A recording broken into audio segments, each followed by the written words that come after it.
Vehicles in auto idle. Vehicles in startup.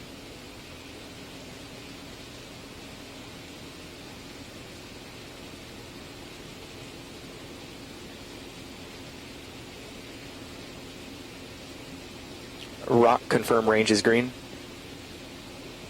Rock, range green.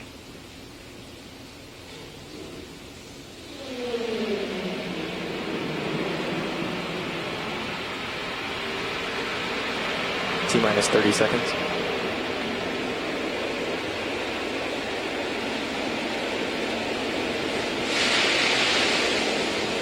T-minus 20 seconds. T-minus 15. 10, 9, 8, 7, 6, 5, 4, 3, 2, 1. 0. Stage 1 ascent burn. Liftoff of the Falcon 9.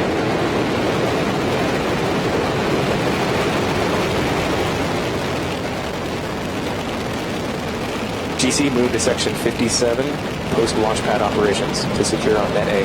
GC to section 57, post-launch operations. First stage propulsion nominal. Vehicle is pitching downrange.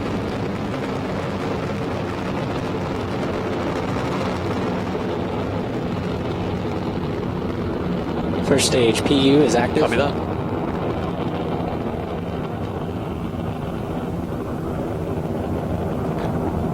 Ending pad aboard auto. F9 power nominal.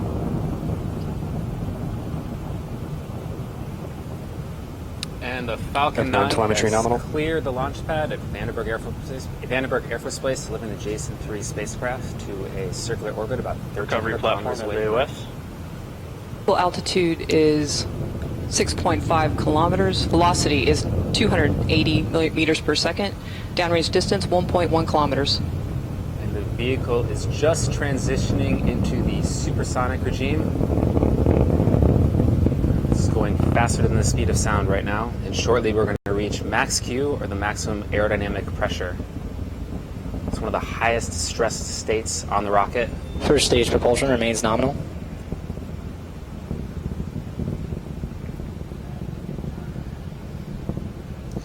This burn will last for about another minute or so. Falcon 9 power and telemetry Then we'll have nominal. cutoff, followed by our stage separation.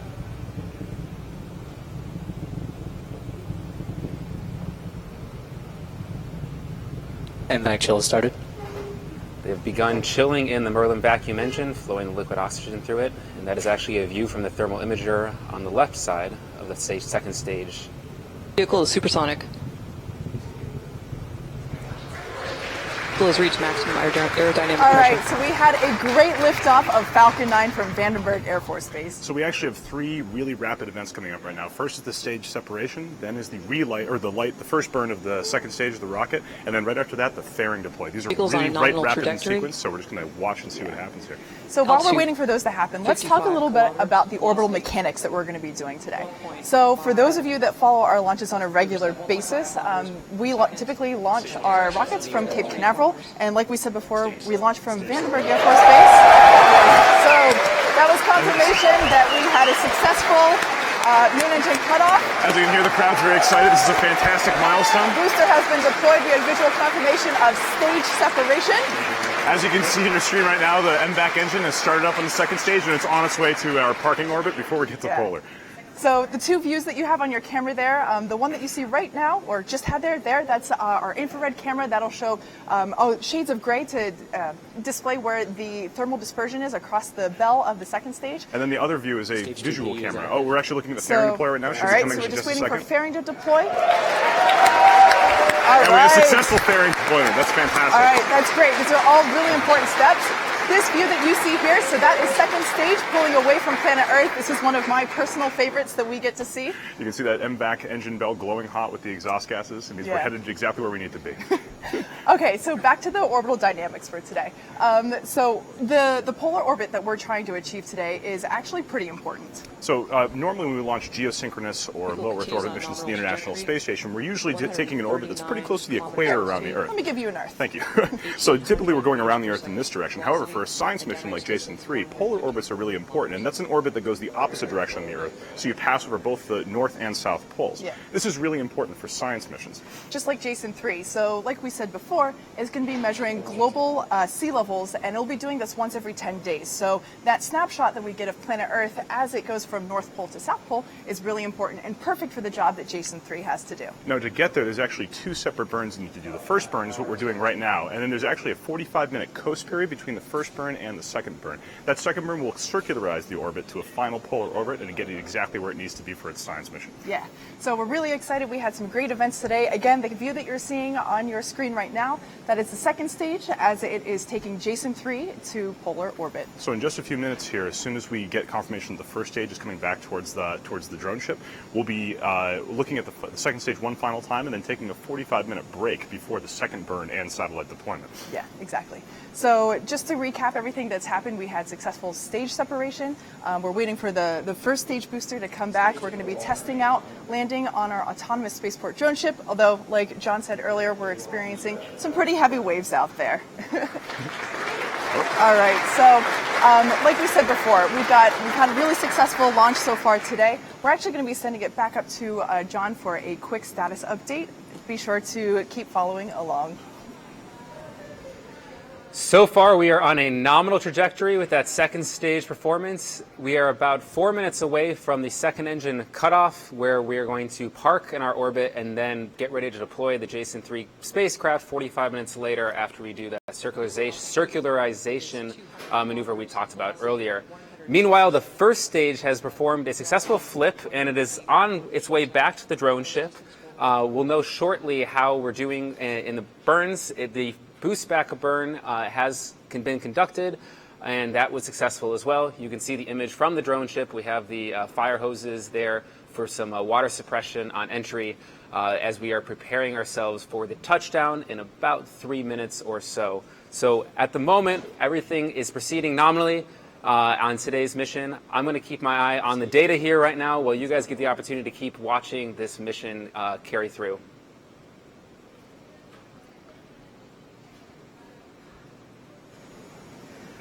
So let's talk a little bit more about the systems that take the first stage back down towards the autonomous spaceport drone ship. Like John was saying, there's actually several different burns that are happening right now. There's 3 separate Merlin 9 burns that the first stage does. Yeah. So the first one we've already done, like John said. We've actually flipped the booster around, and we're bringing it back into the right place, lining it up with the drone ship. That's called the boost back burn, naturally.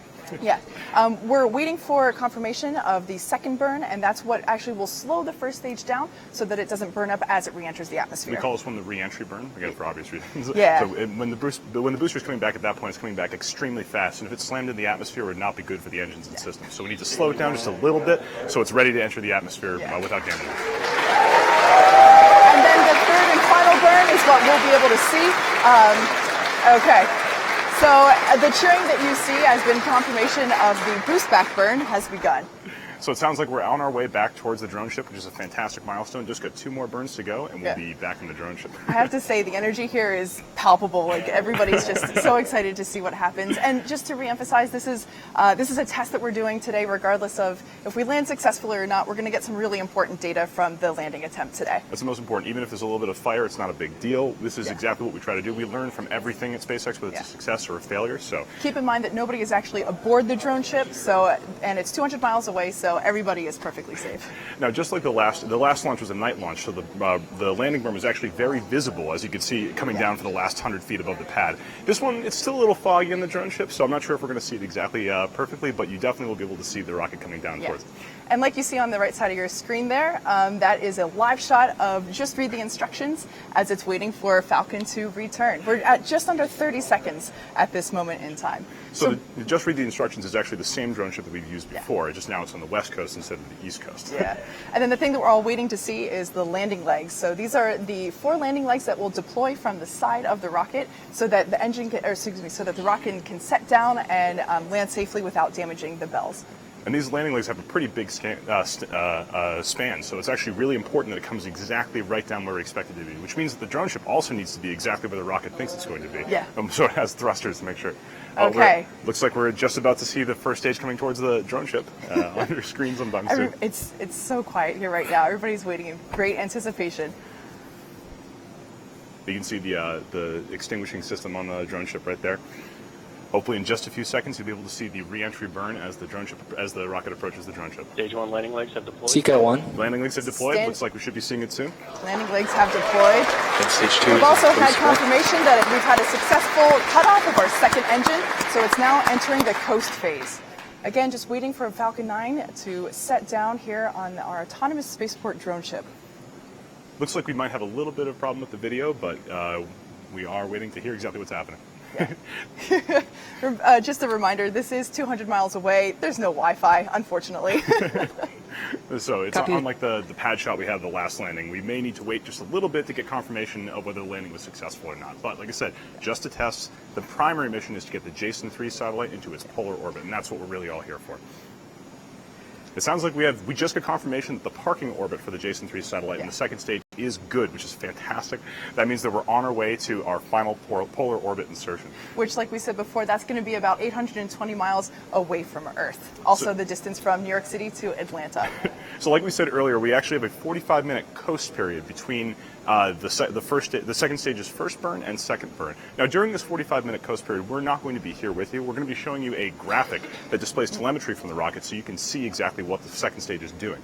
And after the 45-minute window, we'll come back and guide you through the final burn and then also through the spacecraft separation. Right, so these are still really important milestones. So we do hope you stay with us to watch as we have the final confirmation of payload deployment. And we don't have any information right now about the drone ship and the status of the first stage, but hopefully we'll get some of that really soon. We lost satellite signal to the connection of the drone ship, but this is pretty normal during rough seas. It's a satellite link. It needs precise pointing, so it's not necessarily a bad thing.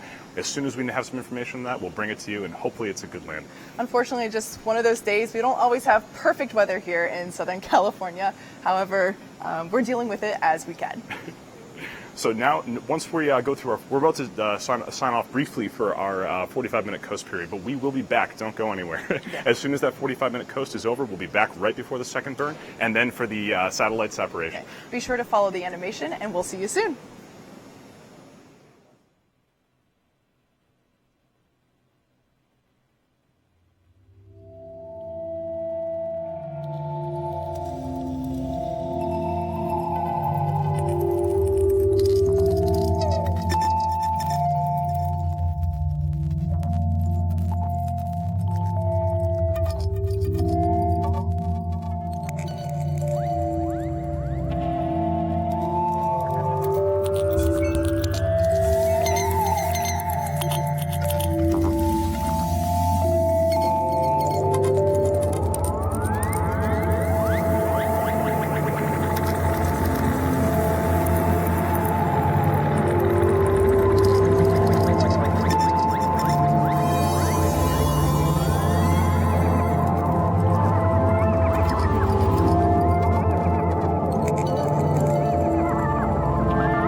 We are just 25 minutes into today's mission, and a quick update on that experimental attempt at landing on the drone ship. It looks like we came in on target as we planned. As we touched down, it was a slightly harder landing than we expected, and it looks like one of the landing legs may have broken as we touched down on the drone ship.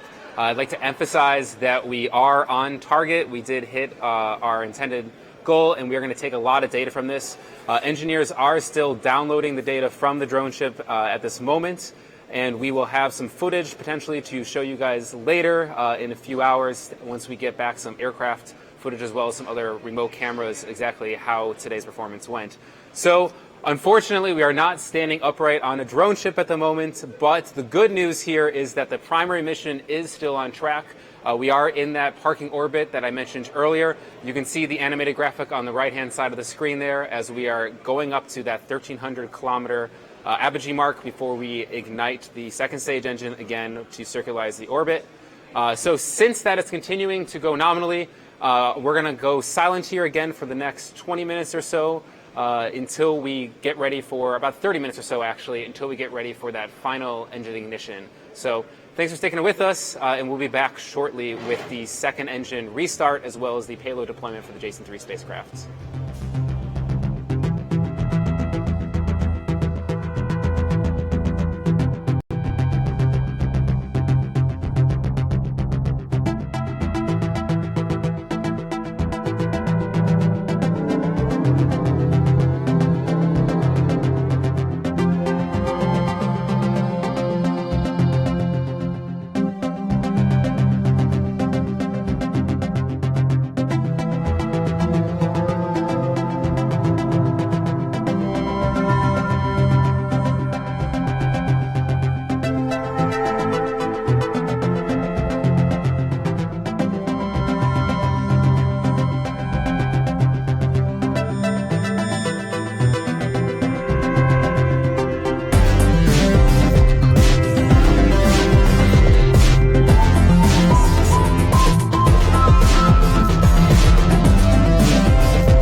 Thanks for sticking with us. On the left-hand side of your screen, you can actually see the engine bell of the second stage as it's completing its orbit coast over the surface of the Earth. Right. The bright light that you see there is actually the sun reflecting off of planet Earth. The engine itself has not actually ignited just yet. So the second stage, second burn, is coming up in just a few seconds here. This second burn is needed to circularize the final orbit to get Jason 3 exactly where it needs to be. Right. So we've gone through a coast period, and we are approaching the time when we're going to be reigniting the second stage to get it into its final orbit. So the graphic on the right, the simulation you've been seeing, the telemetry simulation, it looks like it's moving pretty slow. And this is because even though we're going 17,000 miles an hour right now, the Earth is pretty big. And the orbital period for most low Earth orbit, like this orbit we're going to today, is about 90 minutes. So if you're taking a full 90 minutes to circle around the entire Earth, makes for a pretty slow-moving simulation experience. But it is actually going very fast right now. And we're about to give it another extra kick to get in exactly the orbit we want to get to. So in just a few minutes here, we're going to be igniting a second stage, and then right after the second stage, second ignition, we'll be blasting that Jason 3 satellite off of the second stage for a full, hopefully successful deployment. And that deployment signals the success of the mission. We're all crossing our fingers, hoping everything goes well for this last maneuver.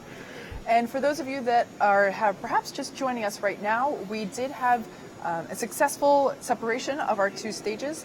However, at this point, we lost video feed of our drone ship, so we haven't actually had visual confirmation of the status on that at the moment. Remember, the drone ship is in the middle of the ocean with a lot of waves, a lot of sea, and the satellite link needs to be pointed directly at the satellite, so it is pretty tough to get a good connection, but hopefully we'll get some good data off of it. We do have, our engineers will take a look at everything, and honestly, you try to make an omelet, you have to break a few eggs. This type of failure is not a huge big a deal. It's the main mission is getting the Jason 3 satellite into the correct orbit. Right, and just to reiterate, there was nobody aboard the drone ship, so even if it did end in a big, beautiful ball of fire, it's okay, and it's 200 miles away from us, so everybody was perfectly safe for this experiment. So we will have more information for you coming up soon, hopefully. But for now, we're just going to hope that the second stage, second burn, here it goes well, and we can get this satellite into its final orbit so we can start doing some great science. Exactly. So let's talk a little bit more about the orbital dynamics of what we just got some cheering here going on in the background. It looks like we might. It looks like we have confirmation of the second stage ignition, second ignition. This is great news. It's going to burn for about 20 seconds. I don't think we have reliable video for it right now, but it is burning right now. We have good telemetry from the second stage. This is fantastic news. And we've just lost signal again, we're being told, unfortunately. Space is tough, especially whenever you're trying to show video from space. So we apologize for that, but I'm sure that we're working through this. So as the satellite, as the spacecraft, the second stage and the spacecraft attached to it goes around the globe, it comes within range of different tracking stations. Oh, and it sounds we just have confirmation of being in a good orbit. So the second stage, second burn was successful. That's great news. Awesome. We're just waiting for the final confirmation of satellite deployment. And that sounds, everyone here is very excited. That means we're getting close to a fully successful mission. Yeah. Well, like we said before, the majority of our SpaceX family is actually at Vandenberg Air Force Base, and that's the launch pad that we launched from today. So that's why you can see our crowd is maybe not as large as it was for our last launch just a month ago. However, we all want to see a rocket launch in person, so. Yeah, there's nothing like seeing a rocket launch right there at the pad. The sound is incredible. Exactly. So right now we're just waiting for a final confirmation that the satellite payload has been deployed successfully. As soon as we get that confirmation, that means we're in a great spot. That means we've successfully completed today's mission. Yeah. So keep watching this telemetry camera on your screen right here. This is accurate. It's moving kind of slowly, but this is the actual trajectory of the spacecraft. As we get telemetry from the rocket, we can see it on the screen right there. And we just had confirmation of a successful payload deployment, so we can say that today's mission has been a success. This is fantastic news for everyone here. This is exactly what we go for. We want to get those. We're trying to deliver the customer payloads right to the specific orbit. This is fantastic. As our co-host mentioned earlier, this has been a labor of love, and we're so excited to say that Jason 3 has been successfully deployed. And glad to hear that the final launch of this configuration, the Falcon 9, was successful, just like the first one from Vandenberg back in 2013. So. And on that note, we're actually going to send it back to Brian, who is currently live at Vandenberg Air Force Base. Thanks so much for watching us. Al, it was a wonderful experience watching the rocket launch live from Cabrillo High School, just outside of Vandenberg Air Force Base. What happened here today? We didn't quite read all of the instructions in the attempted landing on the drone ship. But again, landing back at the landing zone and landing on the drone ship are two crucial enablers for the next stage of recovery of boosters. So those were great data points that will be essential as we move forward and attempt again. However, it must be reminded that that is the secondary objective. The most primary mission for today was the deployment of Jason 3 into low Earth orbit. It is currently up there, healthy, in the right position, and providing extremely high resolution data about the surface of the ocean's height. This is crucial for climate change and many other factors that this entire planet is concerned with. At this point, we're going to close out our coverage. I'd like to thank our co-hosts. I'd like to thank our customer. I'd like to thank NASA, the range, and you, the viewer, for participating with us. Our next mission will be SES-9. So until we see you next time, I'd encourage you to look forward and to look up, for the stars look very different today.